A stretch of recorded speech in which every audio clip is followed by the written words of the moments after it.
Okay, cool. Ah, brilliant. Bless whoever did that. I'd already forgotten. All right, welcome everybody. Thanks for joining. I think tonight we have some great mentors and we also have Raj. So we should have we should have a good evening. Uh, okay, where was I? I am a little tired. I'm forgetting everything. So let's kick off with updates from our presidents. So let's see. Beth, how about we start with you?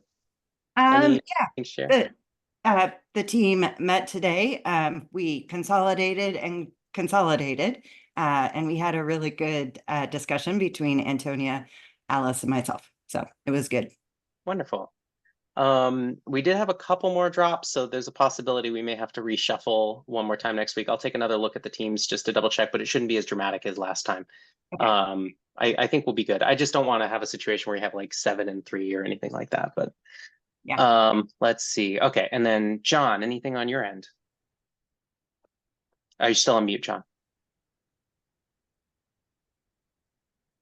Now you can hear me, right? Yeah. Okay, we met yesterday, and we had a regular scheduled meeting scheduled for Thursdays, but we moved them to Tuesdays because by Thursday, the night after tonight, there's not a whole lot we can discuss other than what happened the night before. So we moved it to Tuesday so that we could discuss Cool. what we're working on. We had a really good discussion. Everybody showed up except Hayden dropped out. Oh, high end. Yeah, high end dropped out, unfortunately. Yeah, she dropped out, but everybody else was there. Had a good Cool. discussion about what our projects are and how we can support each other and cool links and stuff like that. Wonderful. Thank you. So a few little reminders for founders. One, nothing prompting here. I just always like to drop this reminder a couple weeks in. I think I've mentioned it before, but just as another reminder, when you're working on your homework, I strongly, strongly recommend, or excuse me, the deliverables, strongly recommend doing the work in a separate file, Google Docs or something like that, and then copying and pasting it into the FI submission box when you're done.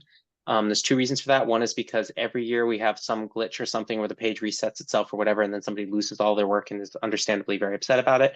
And the other reason is just because whether you drop out or you graduate, when you leave the program, you'll lose access to anything that's been submitted. And a lot of this work has some value.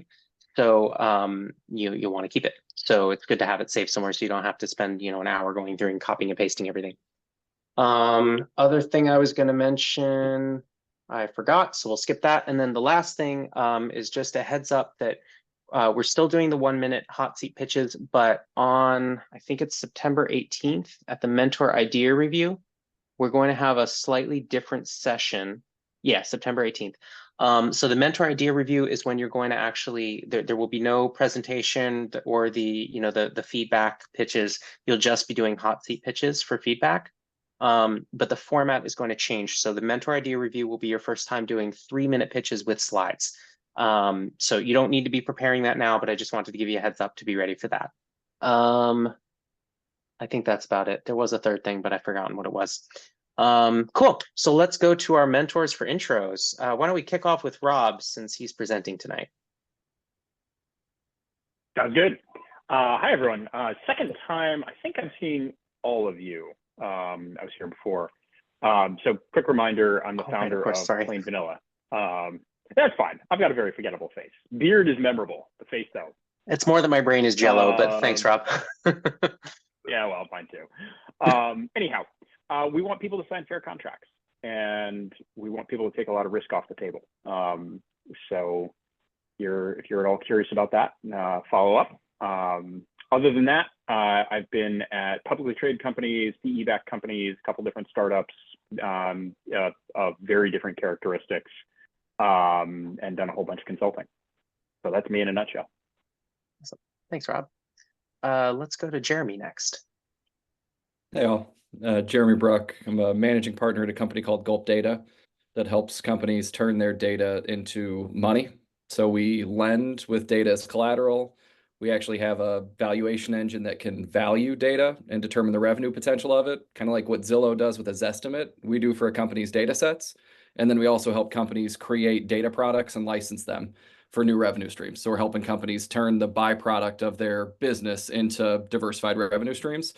We've been doing it for about 3 years. You know, since the time I joined, we've grown from about $50,000 in revenue to a couple $1 million in run rate. So kind of took products from 0 to 1 here. And then prior to this, I was a partner at a consulting firm. So led analytics and data monetization for the private equity vertical of a 2,500 person consultancy. Awesome. Thank you, Jeremy. So Jeremy and I had a conversation a few months ago, and I have to say the Gulp Data model is one of the most interesting concepts and business models I've encountered recently. Really cool stuff. All right, and let's go to Raj. Super frustrated because Levi just stole my thunder. So guys, everybody, Jeremy, that sounds like epic. I actually personally want to talk to you. So repurpose your data, guys. At any startup, any founder, looking at any industry, I have a massive amount of data that I use for understanding my, UVPs, my ICPs, and it's just sitting on it in a big data play. So repurposing assets is huge. So awkward plug for Jeremy, I guess. I don't know. That was weird. Hey guys, Raj started down in Houston, Texas, energy investment banking at Goldman Sachs. So I'm a little bit more traditional in the finance side, so on the banking side. I did more M&A work on midstream MLPs for about 11 months.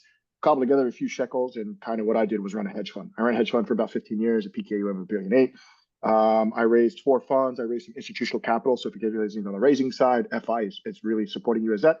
Had an exit in 2015 and kind of followed my passion for health and wellness. Built out a direct consumer brick and mortar. And I love strategic partnerships and vertical integration. So I worked with some REITs, some real estate investment trusts in Seattle. Ended up after about 2 years having exit to one of the REITs because I wanted to scale. We had 57 franchises, and then to scale, the next step was for me. I didn't want to manage people, so it was a SaaS platform. So we had a SaaS platform about going on 3 years now. Got Techstars. We raised our seed round, blah blah blah, running about $2 million in ARR, kind of bootstrapped. So it's been really really fun. And was a part of Finance Institute, and I just love what everybody's doing. So if there's any help when it comes to vertical integration, strategic partnerships, financial modeling, DCF, projections, just lean on me if I can help in any way. Awesome. Thanks, Raj. All right, cool. So we'll go to hot seats now, and I think we've actually got repurpose your data. Repurpose your data. I'm begging you, repurpose it. It was a huge revenue generator. So I'm actually going to turn things over to Pete to run our hot seats today. And I think, Pete, we already have a list in the hot seat polls channel in Slack if you want to pull from that. So yep. I will turn it over to you. All yours. Sweet. All right. Thanks, guys. All right. So it looks like we have John, Suzanne, Beth, and Emily, and perhaps Salman and Antonia after that. So let's just go in that order. John, you wanna kick it off? Yeah. Let's do it. Okay. I'm not on mute. Yeah, cool video leading up to this, by the way. Just caught that about an hour ago in your Slack channel. That was good. Oh, you saw it. Thank you. I appreciate that. Sweet. I'm going to give the same one, so I hope it's still good. All right. Sounds good. All right. Okay, here we go. Have you ever witnessed the pain of settling a loved one's affair after they passed away? Maybe you've experienced it yourself. I'm John, the founder of Primease, and I want to share with you a well-known secret. We're all going to die someday. Our mission at Primease is to help people ease into the prime of their lives by reducing the burden on the family members left behind. Inspired by my own experience, I founded Primease to offer a better way. Our secure online service simplifies the process of settling affairs, storing all essential information in a virtual vault.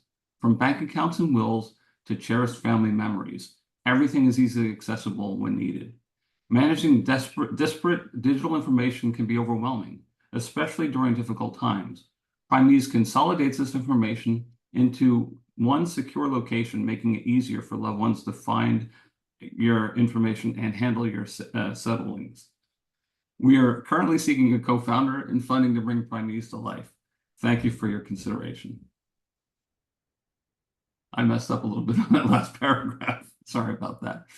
All good. All good. Jeremy, you want to jump in? Sure. And so this is 1 to 5 and then some feedback with no threes? Yeah, exactly. So yeah, 1 to 5, no threes. Feedback is best you feel necessary. So yeah. Yeah. So I'd go 4. I like the way you started with the problem statement. I think you articulated kind of an overview of the business well in terms of some of the value prop. One of the things that I think you could do to really take it up a little bit further would be to a sentence or two about differentiation relative to what exists today, right? You talk about the pain that someone's going to go through when they lose a loved one and just kind of how burdensome that can be afterwards. But there are established incumbents that you're trying to disrupt here. And so just a sentence or two about how the existing solutions are inefficient and ineffective, something to that end, could help kind of further exacerbate the pain that exists with this and the lack of existing kind of effective solutions. Thanks, Jeremy. I appreciate that. Cool. All right. Thanks, Jeremy. Raj, hit it. Nailed it, Jay. I'll give you 4, like borderline. Like honestly, I'm weird. John, I think. Well, John, this is a very, very good space. It's antiquated. It's frenetic. It's disjointed.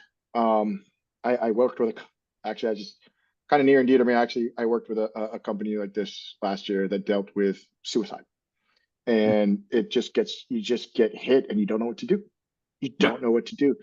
Guys, this is also what I tried to do is Preston Payne is a very dear friend of mine. He runs 1,500 mortuary and cemeteries in Texas. I'm sure he'd love to talk to you. So strategic partnerships, try and kind of wrap this whole bundle into, hey, listen, this is what's happening, and we will provide you this wrap service. He loves this type of stuff. So John, it needs some bringing into the century. Love it. No, I agree. And just sorry, John, what was the raise? What was your ask? I didn't put a specific dollar figure because honestly, I don't know what it would take. That's great answer.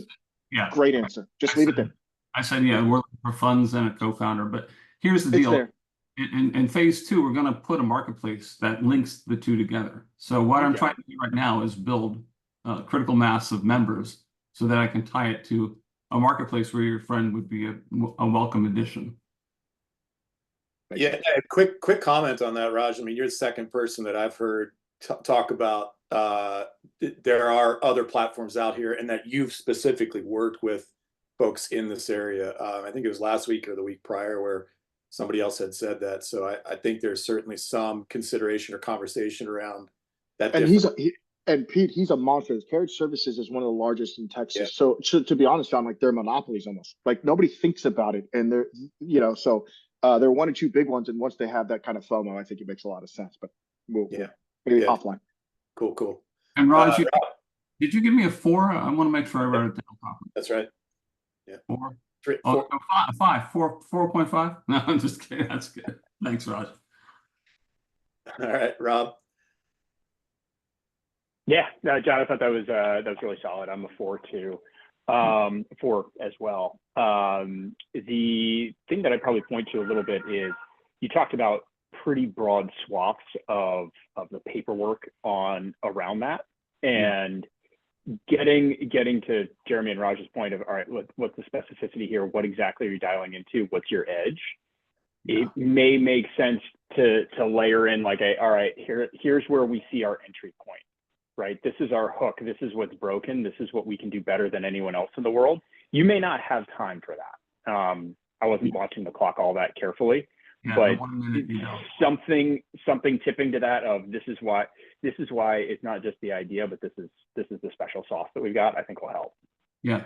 And doing my assignments for this week, I was both encouraged and depressed a little bit by the amount of other companies out there that are doing the same thing. So it validated that I'm going after a good market, right? The ones that are out there, yeah, they you all don't need gaps.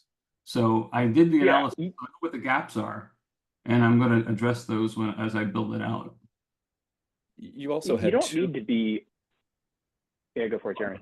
Oh, you had 2 different almost like attach points or value props that you were talking about. One was, hey, you can like have all these memories that you're saving, and then there was something else that was, I'm going to help like get affairs in order and deal with all the paperwork. Right. So Sean, listen to what delineate that extremely well. Figure out which one is the value prop and focus on that, because otherwise it could almost be confusing of, well, when do I like, what are you solving for in a way that no one else has done before? And John, while I love the emotional side that Jeremy's talking about, I've seen companies do, hey, here's Jeremy's, sorry, brother. Here's Jeremy's last song or whatever, and they capture it. More importantly, I want to say, hey, here's his insurance policy, here's this, here's his final bill for his Medicare, here's the, because we all know that probably 80% of medical bills happen in those last 3 weeks. So I think it's really, and people they get, oh, John, unfortunately, the last amount of bills you hit on your insurance is the last 3 weeks of life. And it's brutal. It's because you're realistically not there. I'll venture a guess. Sorry, I'm kind of going on a tangent here, Levi. I apologize. Peter, rein me in here. So it's all good. It's all good. No, I was So actually, and you guys are you're spot on. I mean, that was a comment, I think, again. So John, you got some patterns that are clear, which is good actually from the several weeks that you've pitched. So I think that feedback around narrowing in on the right, specific time or like Raj was saying, either or is it images and things like that, or is it documents and insurance? That's a great way to start narrowing in on your specific topic. So cool. So All one right, point I just go for it, Rob. let me check in one more thing here. It is a big space. There are a lot of companies. You can also approach this as, look, we see a go-to-market mechanism where it's going to cost us $8 to acquire a customer, and I'm going to be able to charge them $5 a month forever because this is a really sticky product and this thing is growing 20% year over year. You don't need to own the world. You just need to be able to carve out enough to be a big enough company. So that's an avenue for you to explore. You listen to what Rob said. Make sure your churn is Yeah. because if it's critical. not sticky, somebody's missing something. Yeah, no, I did that research today too. It's pretty tight. Cool. All right, John, sweet. it's sorry, Peter. Last thing is your best, and I hate to say this, my really good friend of mine worked for Target. He worked for Target and he makes $6 million a year. I was like, who makes $6 million a year at Target? He identified the best ICP for Target, and that's a pregnant new mom. Who's going to spend the most money for a newborn or their loved ones? So it's going to be sticky. It's going to be churn minimal. So yeah, stick with it. Yeah, nice. Sweet. Thanks, John. Thanks, everybody. Suzanne, ready?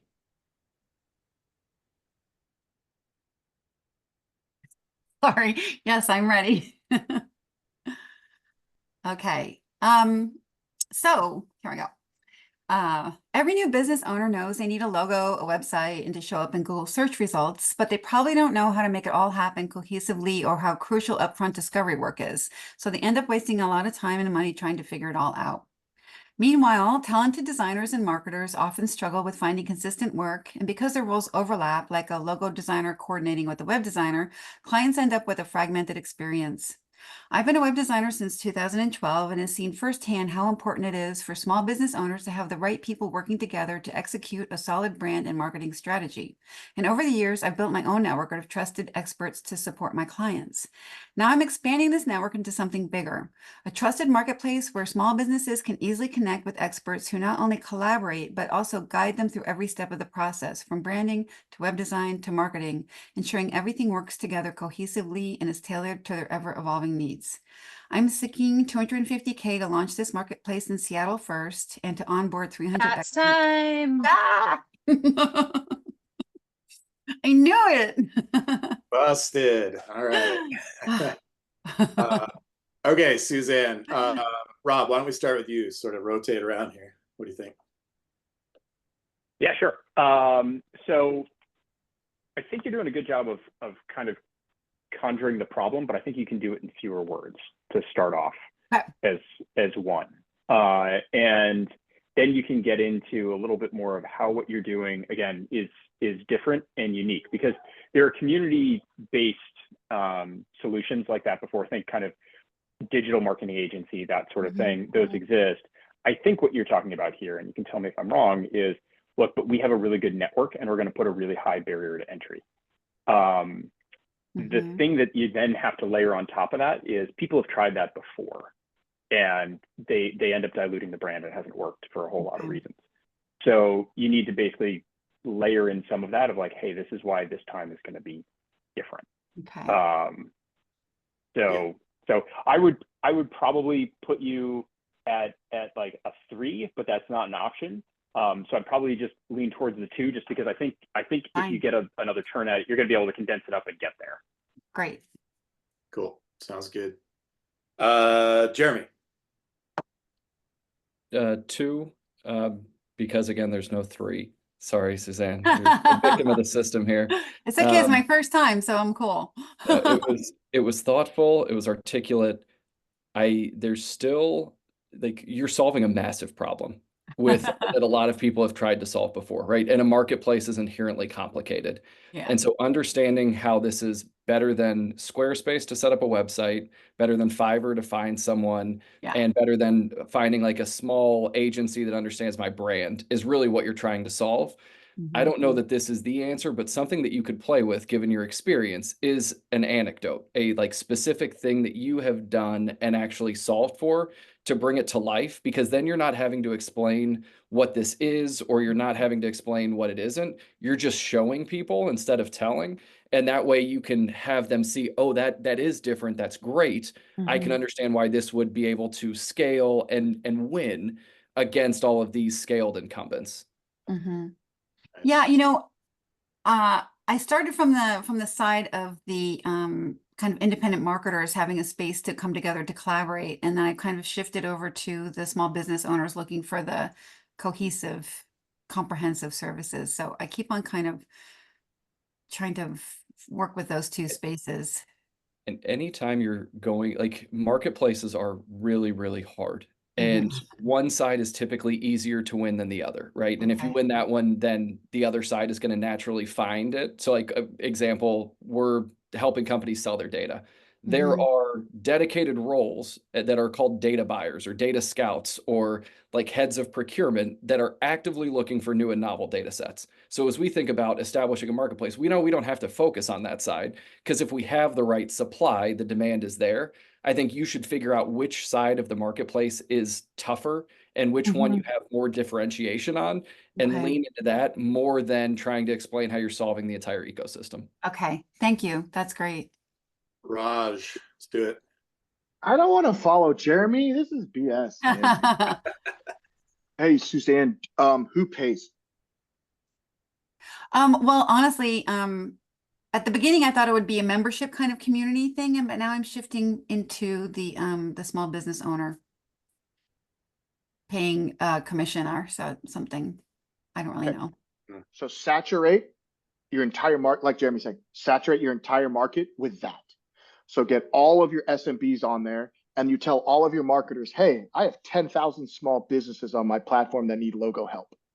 Cool, they bring them on. Then you start building that marketplace. Because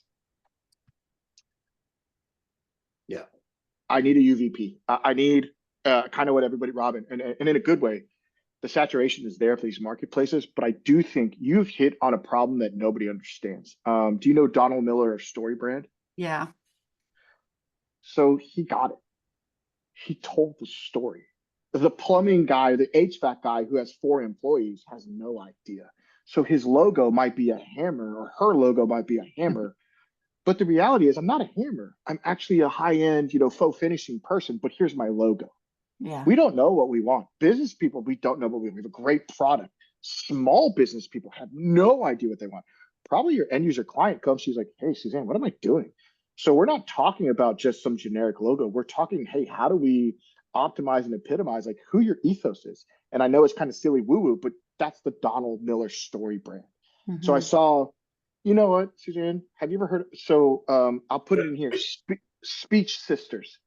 Okay. Speech Sisters is 2 therapist young ladies, and I read their website and I crapped my. Oh, I love this. Sorry, I love that there's some like emojis now. Hey, Raj, I was. those in the chat. Let's Yeah. I'll put. Got a little bit of time here, but those are great platforms for sure. Let's do it. Cool. Thank All right. you. Good deal, Suzanne. Thank you. Rob.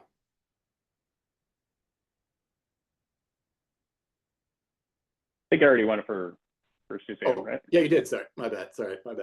Sorry. I can do it again. No, that's cool. That's cool. My bad. I was reading my wrong side of my notes here. Beth is up. All right. This is going to be exciting.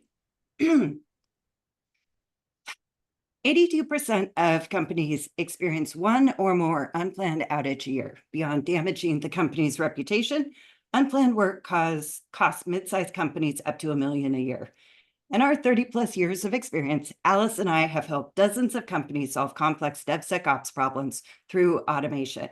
Yet we see teams struggling to unify insights on people, releases, and incidents. That's where 3 More comes in. Our AI-driven tool pinpoints who, what, and how risk arise, bridging the gap between security and DevOps to prioritize and coordinate work. Unlike other solutions, we unify security and DevOps data into one tool, reducing friction between competing team priorities. We're targeting 5 to 10 person DevOps teams in tech and retail within a $200 billion market. We're seeking $2 million to build our MVP, secure top talent, and launch pilot programs. With 3 More, we turn code risk into code confidence. That was I'm the just gonna- exact time. Oh my God. Okay. It's been so close. And I was like going, I stumbled. I just wanted to jump in for a second because Beth and I had office hours last week, specifically to go over the pitch. And Beth, I'm like blown away, like the way you incorporated what we talked about and managed to get all of that into a minute, because we talked about a lot. I really did not. I'm very impressed. So sorry for coloring any feedback. I'm just talking about where I've seen it start and where it ended up. I That's think funny. that Beth was, and I met earlier today. I said the exact same thing, and it turned around. It was great. Beth, I didn't Yeah, want to hang out. that's I didn't want to meet with you anyway, Beth. Well, Raj, you're up. So speak up. Go I for it. promise I'll set up time with you. Beth, I'm at a 4. Sorry, I just hear CrowdStrike, CrowdStrike, CrowdStrike, CrowdStrike, CrowdStrike, CrowdStrike. I love preventative maintenance. I'm at a 4. I'm just not smart enough to understand anything past preventative maintenance. I have a very good friend who's done preventative maintenance when it comes to as weird as this. And I promise I'll make it fast. 3D printing. So she'll go into mill, like giant GE mills, and say, hey, that's about to break. It's a Swedish part from 30 years ago. Here it is right here. She prints it for them. And they're like, cool, we're not down for 18 weeks waiting for that part. Metaphorical, but CrowdStrike. Okay. Yep. Nice. All right, Rob. For real. Quantum computing is the one thing I have a question about down. Quantum computing? We'll come back to that. Yep, I can't give you any insight on that one. I'm pretty useless there. I'm good with like stone tablets. That's my speed. So Beth, I thought that was really good. I think you could help yourself out a lot if you clarify upfront what kind of outage you're talking about. To you, it's crystal clear because that's your concept, right? I come out of the power gen world at some point in time there. So somewhere in my caveman brain is like the lights aren't on, which can happen, but that's not what you're talking about. And also you can use this to conjure this like, hey, when you're down, here are the contractual damages, here are the customer damages. Yeah. And what you're really saying is, this is why companies are willing to pay an absolute fortune for what I'm about to offer. And that's why you should give me $2 million. So that's kind of my first pass there. The other thing that I would kind of layer onto that is 2 million really enough given the security needs of what you're talking about to develop what you need to develop and get there and actually get customers who are willing to plug you into all kinds of systems. So your ask may need to be a little bit larger than you're initially going for, and it's probably better to ask now than have to go back out again in like 9 months, 6 months, or something like that. Nobody wants to do that. Okay. Thank you. Rob, did you score? Oh, I'm a 2, but you're not very far from a 4, if that makes sense. All right. Jeremy. Agree with Rob. Make the audience feel the pain a lot more at the outset. And then Beth, who is your buyer within an organization? Our buyer is going to be AppSec. Our user is going to be DevOps. So SMBs probably don't have a CISO. Probably have like is it a CIO type? Is that the role that, or is it potentially a founder or like CEO? So it depends, because that's the best, that's the worst answer I can give right now, right?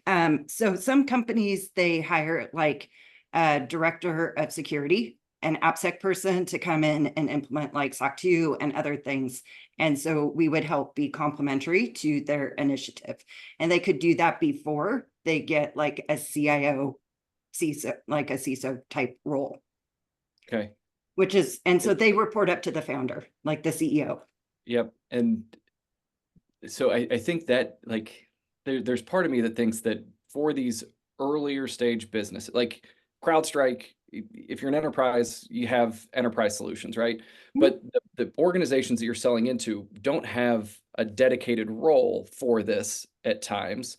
And so you're helping to solve for this capacity issue that they have, right? As they're growing, they don't have the time. And so like you are their ability to have this capability that they wouldn't otherwise have, right? Right. And whether you're selling direct to companies or to MSPs or both, I think being able to really clearly articulate how you're solving this problem for a person, like for a role, will help people better understand how you fit into the buying cycle and how you fit into the ecosystem, which makes it more tangible, which then makes it really easy to see how they're going to get their money back.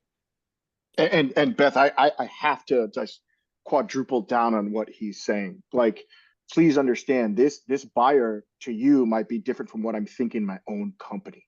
So tell me who it is. That's perfect, Jeremy. Because it's different. Maybe you're that 10 million in ARR is now at the point where they can't afford the full time, but they need this fractional. Like, Yep. And don't waste your time. Do not waste your time. Don't waste your time trying to turn a Republican into a Democrat or vice versa. Like just exactly what he's saying. Identify it and just go after it. Yep, do it. Cool. Thanks, everybody. Emily, you're up. Can you guys hear me? Yep. Okay, great. Hi, my name is Emily, and I am a passionate gardener, ocean conservationist, and seaweed nerd. I founded Ocean Made to make smarter use of ocean waste to help gardeners grow hardier plants for a healthier planet. So I created Kelp Pots, a plantable seed starter pot that's made from kelp that protects and feeds plants as they grow. Seaweed is already a popular fertilizer, but it's expensive, and the existing biopots don't work well. By turning kelp into plant pots, gardeners can ditch plastic pots and their pricey fertilizers. Seaweed also captures carbon better than anything on this planet, so kelp pots can help gardeners fight climate change too. But with your help, kelp pots have the potential to grow way beyond the garden. With applications in the cannabis industry, which is forecasted to reach nearly $90 billion by 2028 in the US alone, and our government's commitment to planting 1 billion trees across the nation by 2030, kelp pots have a huge potential to branch into commercial industries at scale while helping to preserve our planet. Thank you. All right, Jeremy, let's go first. 4, I want a yes ladder. You've got this like no-brainer. Do you care about the environment? Do you think climate change is a problem? Do you think farmers, like your personas in this ecosystem that you're solving for would they want a better option than fertilizer, right? All of these things that like no one is going to disagree with. They're so uncontroversial. And then you let the audience understand how you're solving this problem that satisfies all of these very easy to agree upon concepts. And then you can get into the detail about what you're doing and how you're going to monetize it and all of that. Hit me with the yes ladder and I'm just going to nod along. And then I don't have an appreciation for this ecosystem whatsoever, but I'll get it a lot more and I'll have an appreciation for how big the problem is. Okay, thank you. All right, Raj, let's do it. Emily, you were at a 2, and then Jeremy got you to a 4 in the best way possible. I'm a weirdo, and my first company flopped because it was a pain pill versus a vitamin. To me, I heard vitamin, but then the pain pill was like, we're better than fertilizer. We're cheaper. We're going to make the cannabis industry. Oh, what? That's like, at that point, then talk to me about the kelp. Be like, hey, is fertilizer too, like, literally the yes ladder. Hey, and make it questionable. Hey, do you care about your earth? Do you want to save money on your plants? That's the pain point you hit, and that turns it into a pain pill, not a vitamin. And then, I don't care what you say after that. I'll buy it. You could tell me you're like, honestly, you're telling me these glasses will turn into compostable stuff for cool. Let's go, Emily, me and you. So, absolutely. I 2, then right to a 4 when I hear the pain, and then give me the back end. I know it's brutal, and maybe you don't want to start that way. And I don't mean to be gauche, but scratch the itch that everybody cares about, and it's the wallet that they're sitting on. All right. Real quick, just before Rob on this, I wouldn't touch cannabis in the pitch. And it's not because I don't believe that there's a tremendous economic opportunity there, but if someone has to, like, when you hear that, you could think regulatory. You could think, oh, I need multiple dominoes to fall for this investment to be a success. And to me, that's a nice, like, grow, like, that's an and. Like, I'm getting my money back, and then if cannabis hits, then it's another turn or two. If cannabis is truly icing on top, then I wouldn't bring it up here, because it can be distracting and raise false alarms. What about Yes, combining apologies, that? Emily. Yes. What about combining that into multiple, boom, boom, boom, boom, boom, and cannabis or something like that? I mean, what do you think about that? Like, Yeah, I can do that. I just it's hard to nail in like the specific target numbers. Yeah. I was trying to integrate Jer- some of that from the feedback last week, but But that makes sense. Jeremy's If I can right. avoid numbers. And also just know your audience. If it's like we raised a $55 million cannabis fund just in cannabis. So Jeremy's 100%, but we knew we had a very specific audience. So I do apologize, Jeremy. Like, take that to. Yeah, if you're pitching to, was it privateer, or like if it's a cannabis audience, then sell that angle. If it's not, then you don't need to touch it. You've got other, like, enough goodness going on that you don't need to stretch or confuse or potentially risk the investment. Okay, that's helpful. There are a lot of other applications, and I was running out of time on which ones to talk about. So if I can just list a few of those, would that be like a more appropriate way to, like, desert greening, regenerative farming? I don't want to get too listy and then have people be like, but what is the market potential in all of those? So you're going to have to find the balance here. You want it to be like, if you're going to list, I would figure out which ones are the biggest, which ones have the biggest addressable market, which ones are the biggest problems globally. So it's one of those, like, hey, they don't have to be the winner. They just have to participate in this outsized opportunity. And as long as they're a participant in the game, they're a winner.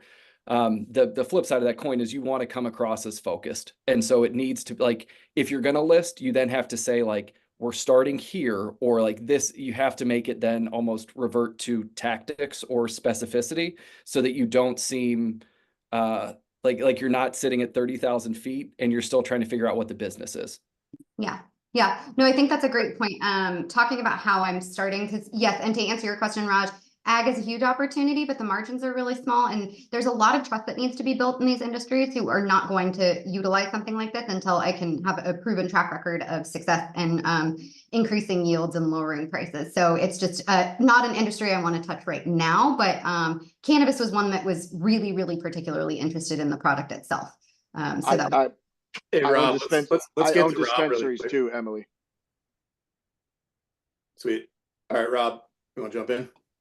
Yeah.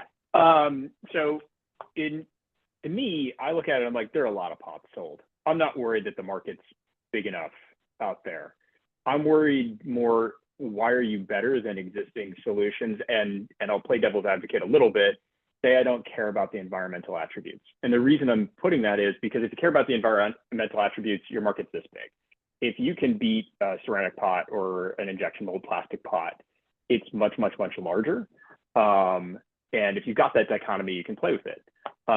And so that's one piece I would go to, and I would probably spend more time talking about that dynamic than, hey, there's all these markets that are growing really rapidly, because I kind of assume that's true implicitly.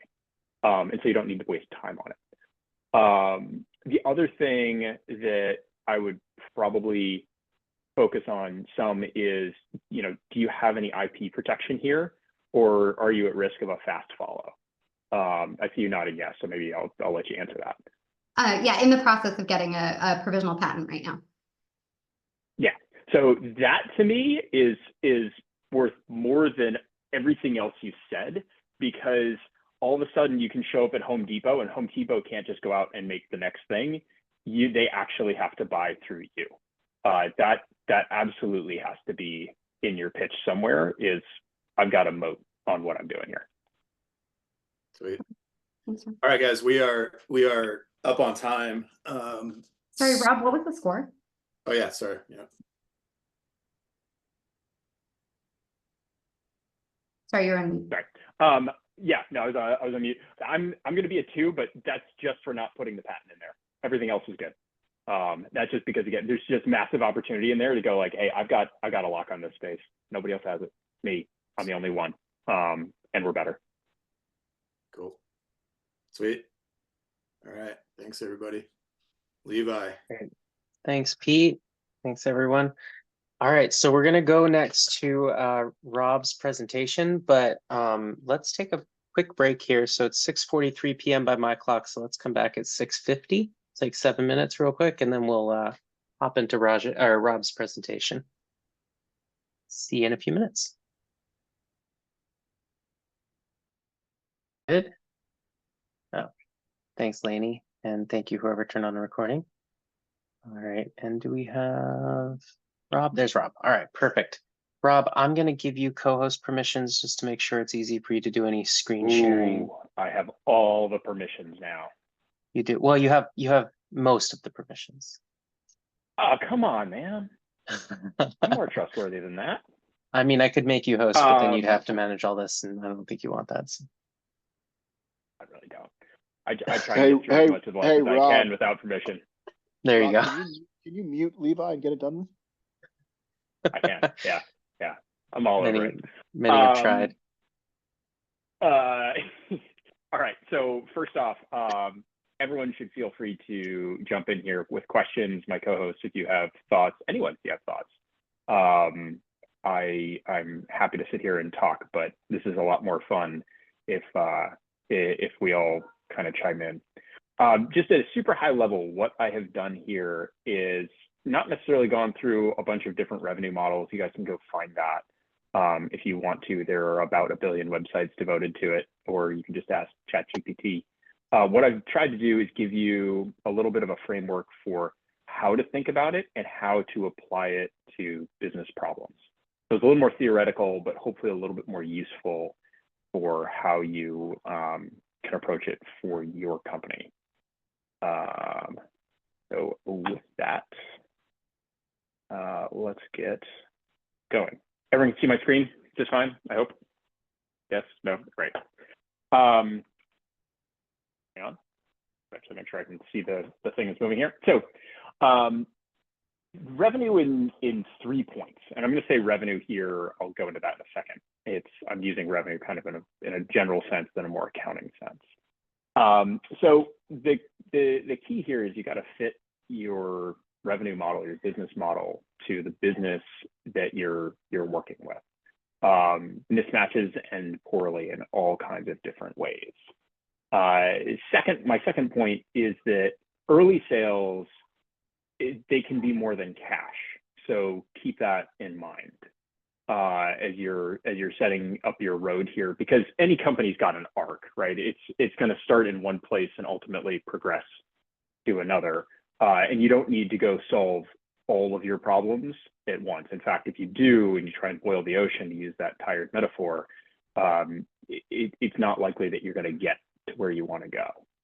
And then 3, what I'm going to say is some revenue is bad. To that point, if you follow a bouncing ball where you're like, hey, there's an opportunity here, somebody's willing to do something and pay me something, and I've just got to do X, Y, or Z, sometimes that cannot work out the way you want. So anyhow, those are the 3 topics we're gonna generally explore here. First off, as I mentioned, revenue is not cash. And I would argue that cash is a lot more important than revenue in a lot of cases. So what do I mean by that? Revenue recognition is basically when you can officially count what you've earned as money, but it doesn't really go to when the dollar enters your pocket.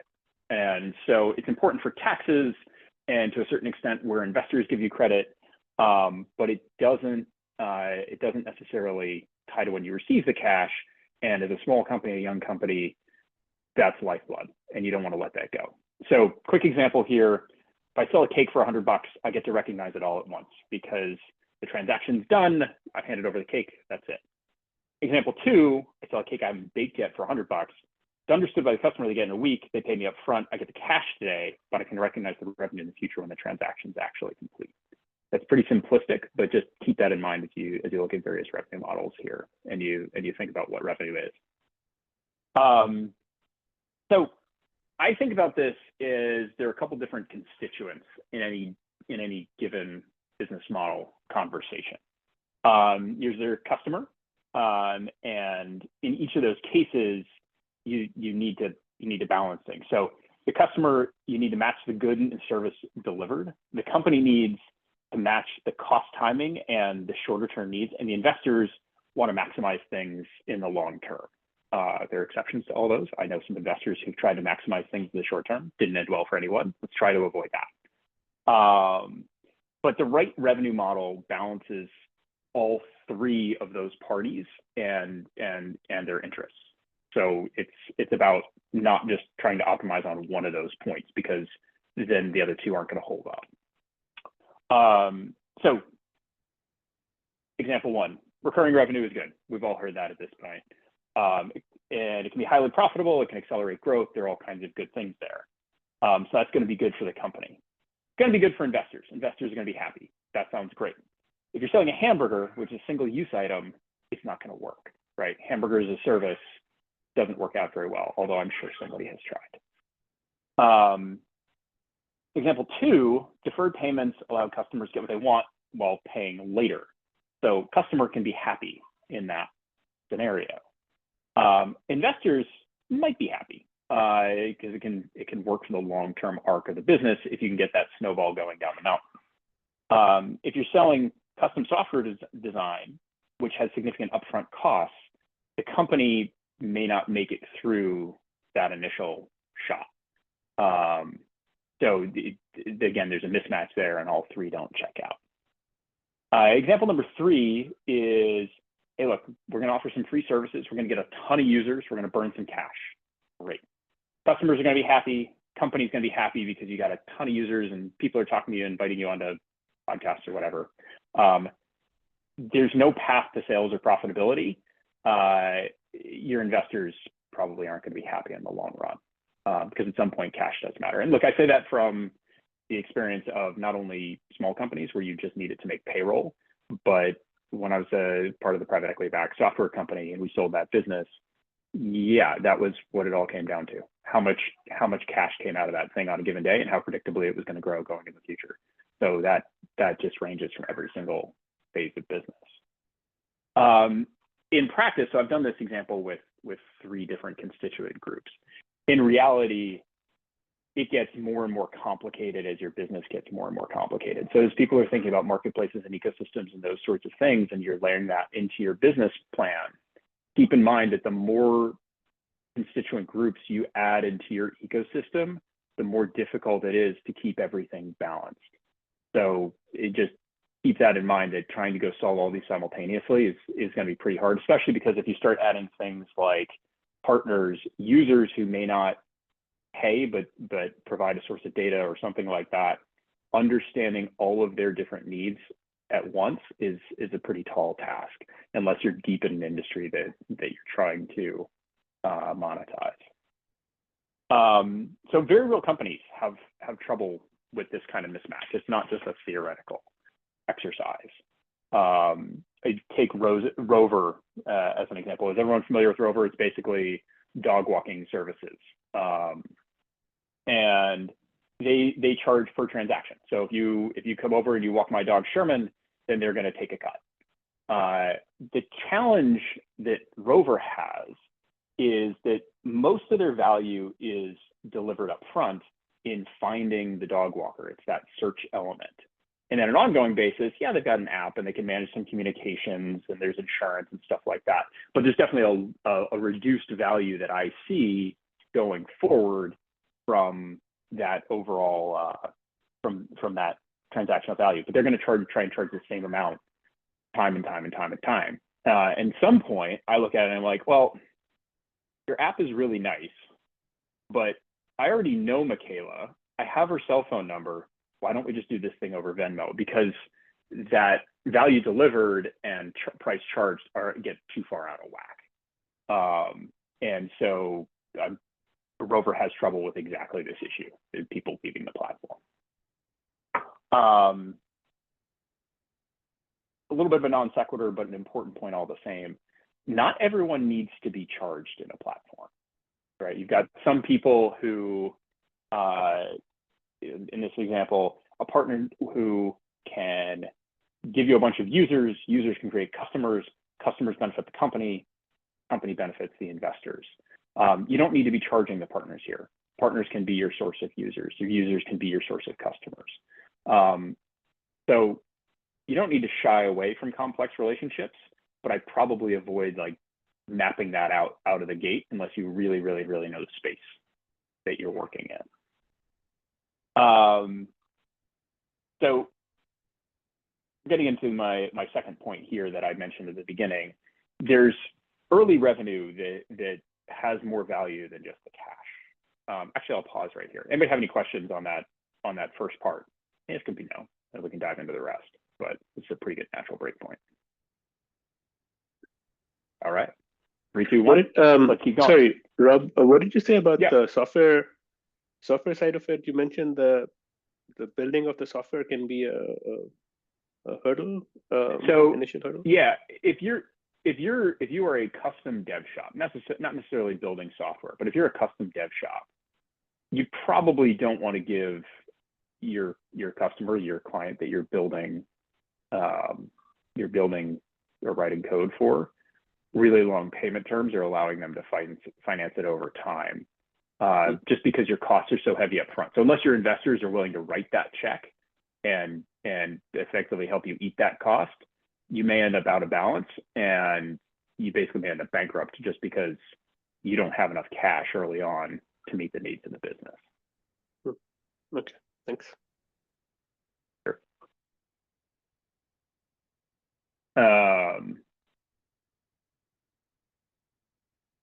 So, all right, so that looks like you got that. So my second point here is that early revenue actually has a couple more points than just cash, and cash is important. And I think it's worth going over just because it's worth thinking about how you approach your model and how you may need to tweak it as time goes on, because you may look at your company in different phases of what makes sense. You may not, but it's something to consider. So first off is model validation. Look, if somebody's willing to give you $1 for something once, somebody else probably will be too in the future. And that's something that has value. Similar thing for price point. What are customers actually willing to pay? So people can talk on surveys, you can ask them when they actually have to pull out their wallet metaphorically and send you something, it's a very different transaction. So that gives you, again, validation of what you're doing. You also get to turn your early customers into guinea pigs, where they are going to do some product testing for you. You're going to learn a lot from them. They're going to come back and say, hey, wouldn't it be cool if X, Y, or Z? So in that case, that gives you a better product and the ability to really spin up some marketing campaigns. You also get some user stories, and this is external validation. Validation is great because it helps you sell more. Yes, get investors, but also sell more.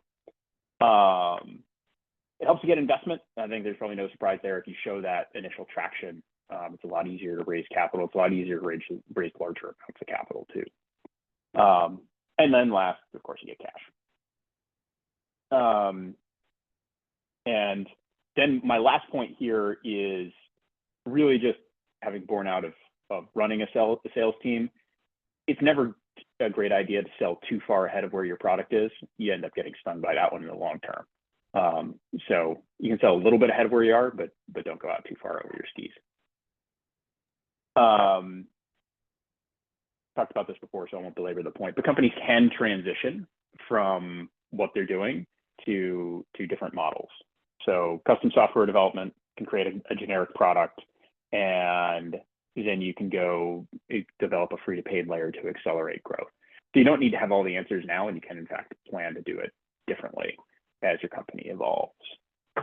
To wind things up here, there is such a thing as bad revenue, especially at this stage. You may find that you have a customer who's really interested in buying what you're doing, and they're going to say, all right, look, I want you to do X, Y, and Z, and I'm going to be your anchor customer, and that's great. And you have a going concern. You are not going to go bankrupt. That is huge, but it may steer you away from the end market that you actually want to be in. And it's happened in a lot of places. One that comes to mind is, I know a aviation software company, and they have a major commercial carrier as basically their cornerstone customer. And what they ended up doing was building software that is so custom to that major commercial carrier it's largely unsellable to the rest of the industry. And so they're just kind of stuck right now. So keep that in mind, that not every customer, even if they're big, is necessarily going to take you to where you want to go. Hey, Rob. Yeah. I apologize profusely. I have one little anecdote that was a huge, I think it's really, really important to lean into this. And my only thing is, I think we heard a few marketplaces. So for example, my company was a wellness, like almost a wellness benefit for amenities and I started with apartment complexes. And I thought, to me, a panacea was getting on Microsoft. So if we're employee benefit from Microsoft, like we're it. Like we have this huge token client, a huge feather in our hat. And you know what we did, Rob? We did through 6 months of jumping through hoops, the ups and the downs, and we got covered. 100% covered by all their, for the employees. Now you're Rob, the Microsoft employee, you go on the Microsoft amenities and benefits, there are probably 7,000 benefits. So we just got lost in the sea. So unequivocally, we made it bespoke in our first year, bespoke to Microsoft, like this is the panacea, the biggest waste of our assets I've ever done. So exactly that.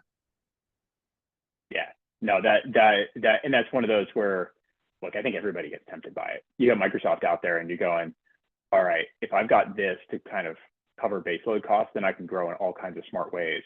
And it can look like a great idea, and it gets disguised, right? And so you are not alone. I've seen it many times. Like we've invested in stuff where you go like, hey, if we can just nail this one customer, we went down a similar path with a major consulting group. And at the end of the day, they just were like, yeah, there've been some political headwinds here and we're going to put the whole thing on ice. We're like, okay. And that's just where you wind up.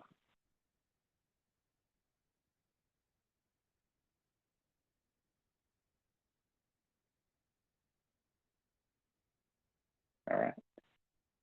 Any other questions or anything along those lines?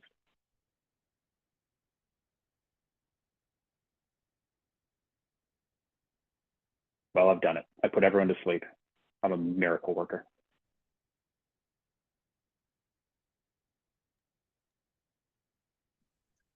All right. Are you finished, Rob? Yeah, I'm good. Great. That's what we got.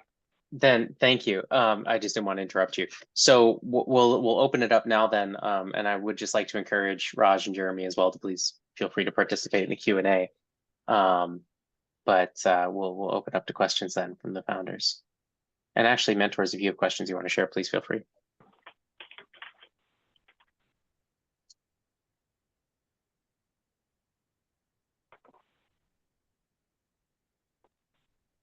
Oh, do we just jump in? Yeah, please go for it. Yeah, so I'd just be curious about what your experience in figuring out these models has been, like mistakes that you've made, or like, was it obvious from the beginning what your revenue model would be?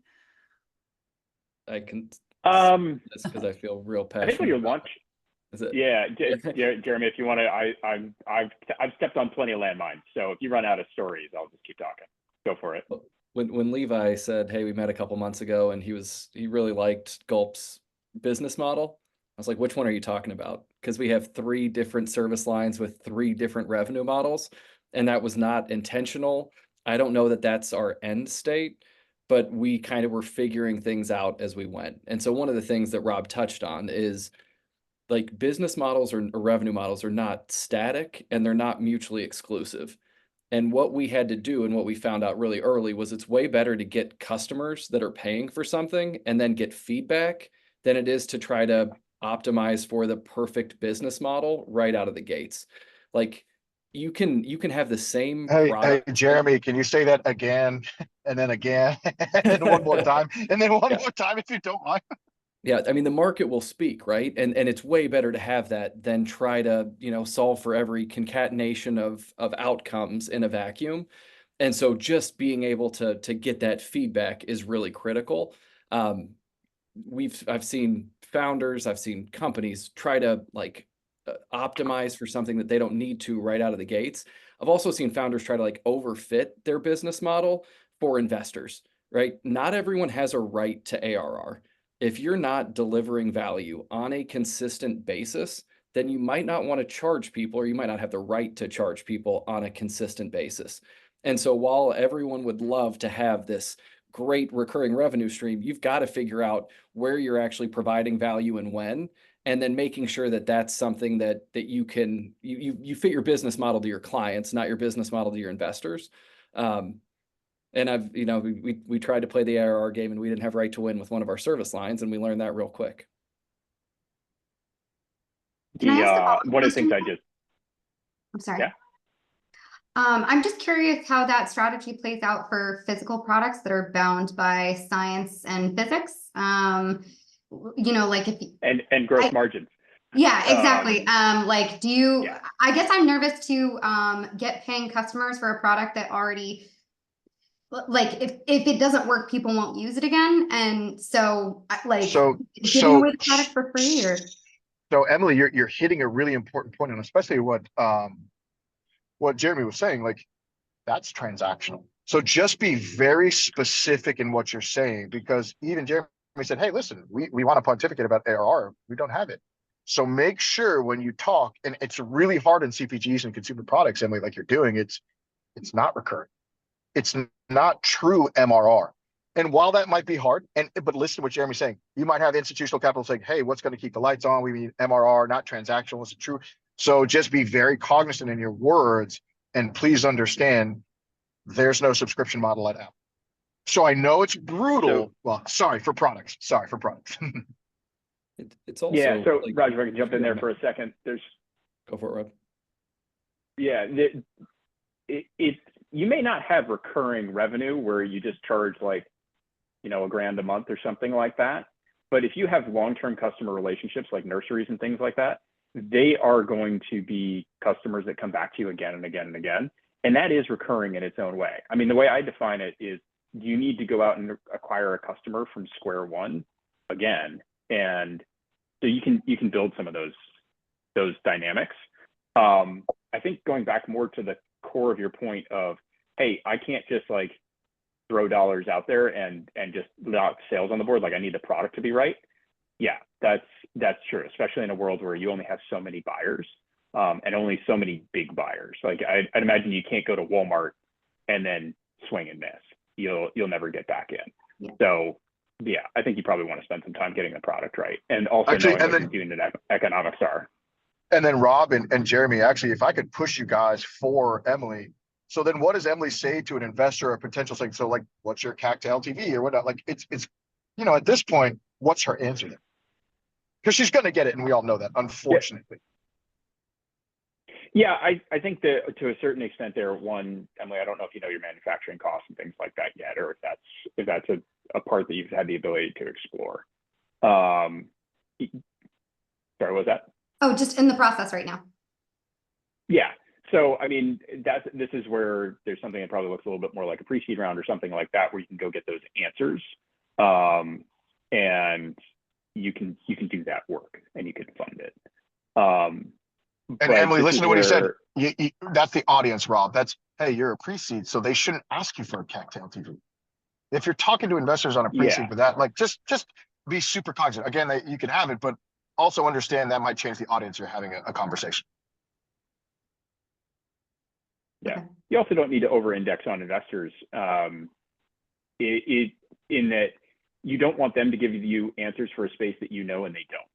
Right. If you're talking to a software investor and you're talking about kelp pots, they have no frame of reference there. Right. If you're talking about somebody who knows the space, you're probably going to be fine. They're going to be asking smart questions. You need to answer those smart questions. But just because somebody has a fund, it doesn't mean you need to over-index to what they're asking about. Okay. I think being tight on your unit economics or your gross margin and understanding where that changes with scale is helpful.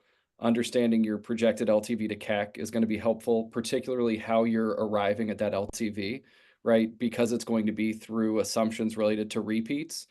And then with kind of the product that you're selling, you've probably got multiple avenues that you could go, right? You could go D2C first and then try to go retail, or you could try to go, B2B at the outset, and having either clarity on which path you're pursuing or demonstrating optionality and how you're going to let the market or the metrics kind of drive the growth of the business could be helpful.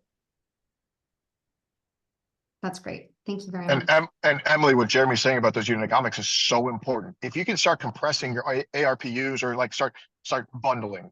So first we start with maybe the, you know, the basis of the kelp pots, but then you start adding the upsell. And so your margins, you know, get better and your unit economics get better. That's what he's saying. If it's maybe not a recurring, that's a great KPI to start. Okay, thank you.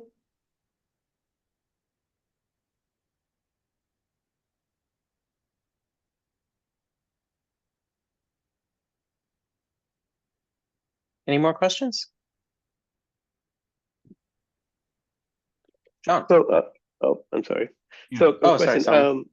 So a lot of this makes a lot of sense mathematically. Is there any room in this discussion for software economics, like the monopoly money the software companies use? Like Slack, for example, before they were acquired, were losing, the number I see is 150 million a year. I don't know how accurate that is.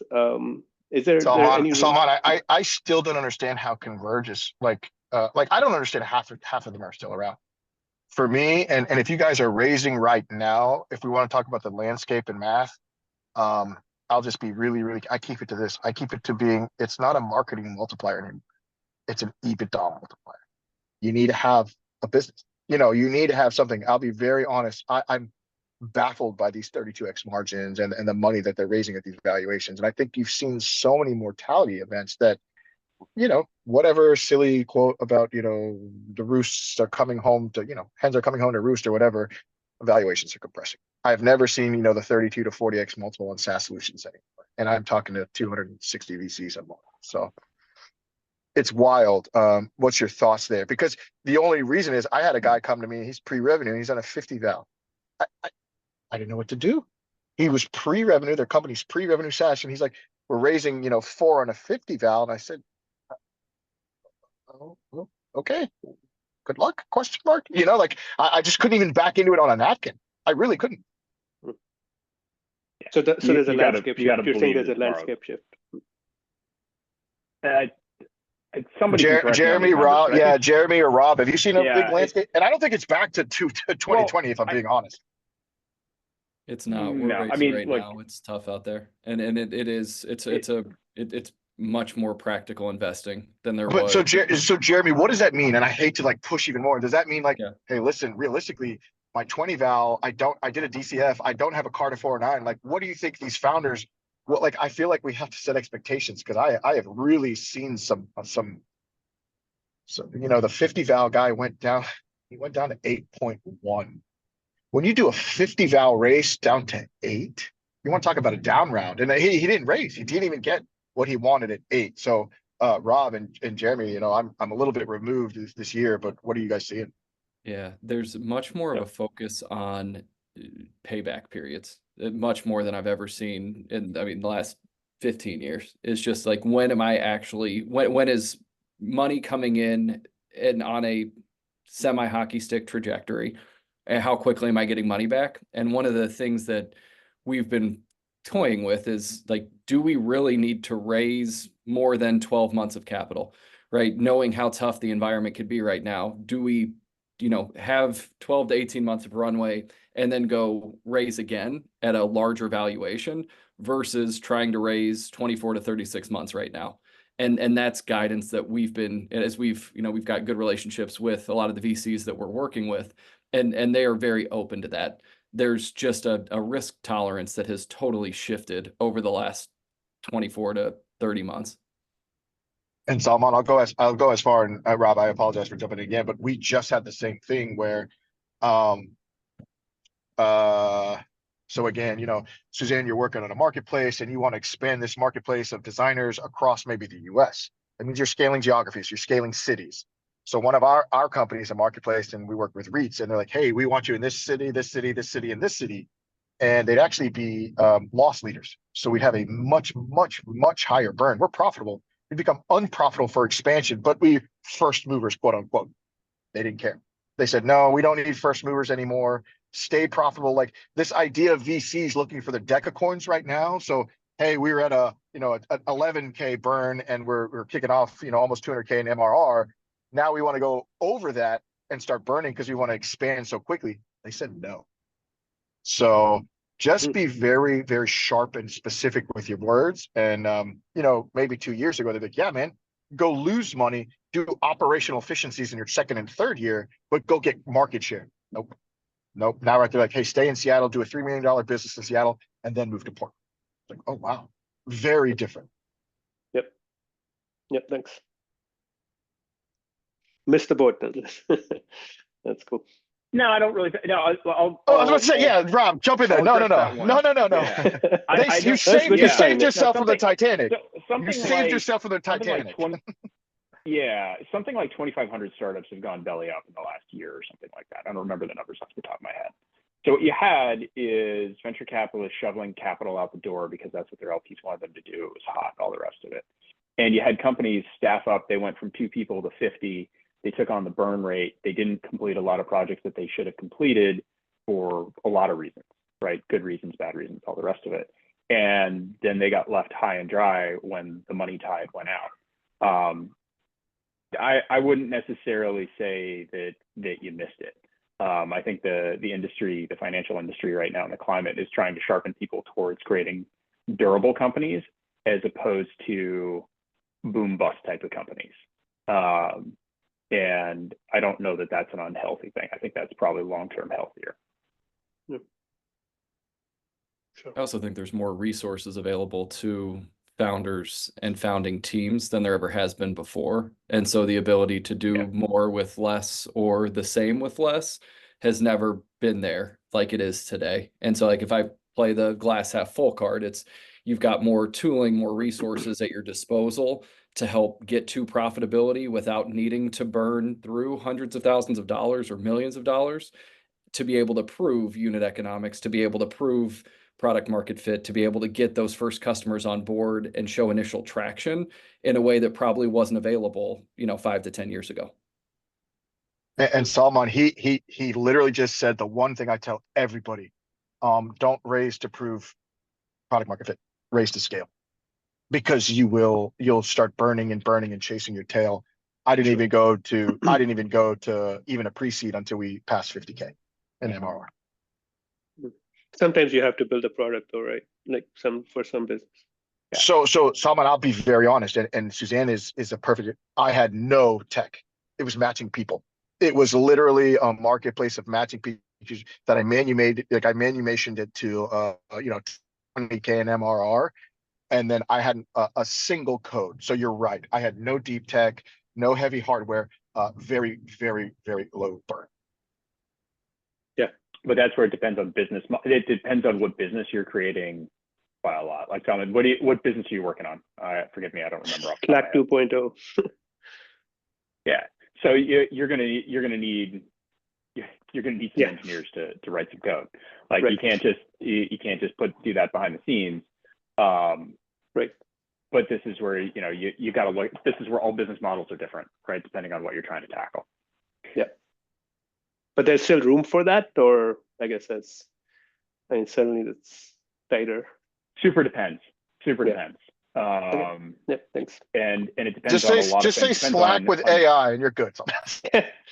without. Yeah. All right. I want to make sure we have enough time for breakout rooms. So I think we could do one more question if we keep the answer a little bit short. Does anyone else have anything they'd like to raise? John? I do have a question. It's primarily for Jeremy because it's about data valuation. And one of the things that I know that AARP makes a big chunk of their money from selling the data of the people that are in their organization. And one of the things I wanted to do to differentiate Primeez from AARP is not selling people's personal information. But I do know that once I hit critical mass, that data is going to be crazy valuable. So what are your thoughts on that? And can you sell it in parts that you're not selling personal data, but you're selling aggregate data? Does that work? Yeah, so 2 thoughts. One, to answer the question directly, absolutely. Yeah, when you think about the data that hedge funds buy, they can't touch, and Raj knows this better than anyone on the call, they can't touch PII, right? Their compliance functions are all over them. And so they need to, but they are still buying aggregated, anonymized insights about spend on certain brands that are associated with tickers or different discretionary consumer trends, right? Understanding movement of markets. And so, yeah, there's absolutely a market for aggregated products, right? That don't include any PII. That's, I would argue, a bulk of what's actually in the market and what's, revenue generating today. The other, thing that ties back to the overall concept or theme of today is revenue model. And I think one of the things that you should be thinking about is your revenue model intended to differentiate you from competitors, or are you following the revenue model of other either incumbents or emerging players in the space, and there are other elements that differentiate you? And I think you should be really intentional when you're answering that question of, is my business model differentiating, or are there other things that give me right to win? And that could start to inform how you think about kind of the way that you're prospecting, selling, going to market, all of those good things, John, and kind of let that, help shape the business with you. Okay, thanks very much. I appreciate the answer. All right, great. Thanks, folks. So we're going to move now to a format that might be new to our mentors if this is your first FI session this year. So we're going to go to breakout rooms. Founders will be split between the two. So the founders are going to have a short, sort of very tailored pitch. There's some information about this in the confirmation email that you would have gotten from FI right before the session. So feel free to take a minute to review that. But basically, they're going to have a short pitch that's based on a deliverable assignment that they worked on in the past week, and they'll be sharing that pitch just for some quick feedback. I think it's still a 1 minute timer on those pitches, I believe. Yeah. So they'll be doing it 1 minute at a time. So I think we're gonna do one breakout room with Raj, one breakout room with Jeremy and Rob. I'll bounce back and forth between the two. Let's do Pete, if you could go in one room, Lainey in the other. And just keep time for the founders, and whoever ends up with Raj, keep time for Raj too, please. Otherwise, we'll be here all night. Man never stops talking. But other than that, I think we are all set. No, I'm letting that one slide. We're good. We're good. Everybody's good. That's Any amazing. comments from Raj? Thank you so much. Thank you very much. All right. So Lainey, thank you.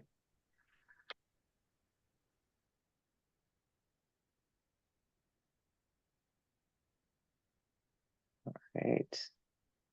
I'm happy to go into the room with Raj. Sounds good.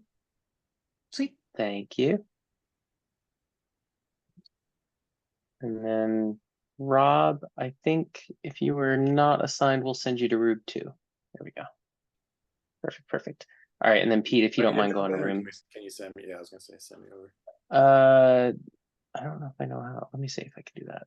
I don't see rooms, so I don't think I'm host. Oh, gotcha. Sorry. Let me make you a co-host. There we go. There we go. All right. And then let me see if I can. All right, she's in room 1. Okay, I'll go to room 2. Yeah, thank you. Perfect. Okay. Sounds good.